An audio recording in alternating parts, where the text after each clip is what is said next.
Regarde comme c'est époustouflant la nature. Toutes ces plantes et tous ces animaux qui vivent paisiblement. Moi, ça me donne envie de faire une balade dehors. Mais malheureusement, la biodiversité n'est pas toujours aussi tranquille qu'il n'y paraît. Elle subit de nombreuses menaces et certaines espèces pourraient même disparaître. Si ces menaces sont souvent liées à l'activité humaine, ce n'est pas toujours le cas. Certaines menaces sur la biodiversité sont totalement naturelles et ont toujours existé.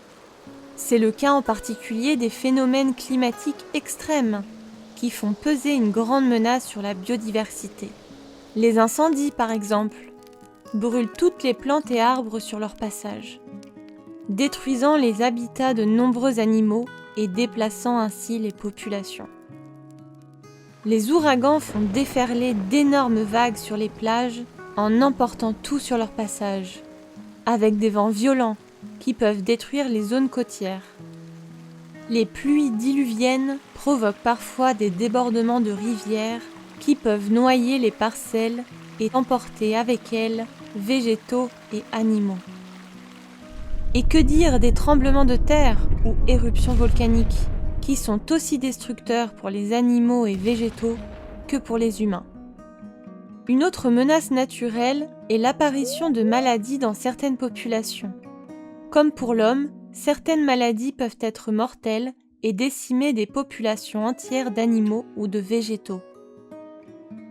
La dernière menace est celle de la compétition entre les espèces. Parfois, cette compétition peut être rude et mener à la disparition de certaines d'entre elles. Les espèces invasives sont souvent à l'origine de ces menaces. C'est le cas par exemple du poisson-chat, qui est une espèce invasive des rivières. Ils se reproduisent très rapidement et peuvent se nourrir des œufs d'autres poissons. Les autres espèces disparaissent alors peu à peu. D'autres espèces envahissantes sont le frelon asiatique, qui attaque et tue les autres insectes volants, comme les abeilles, ou le bambou, qui rend difficile le développement des autres plantes. Mais heureusement, la nature est forte et est souvent capable de rebondir après des catastrophes naturelles. Par exemple, les graines de certaines plantes d'Australie ne peuvent germer qu'à la suite d'incendies.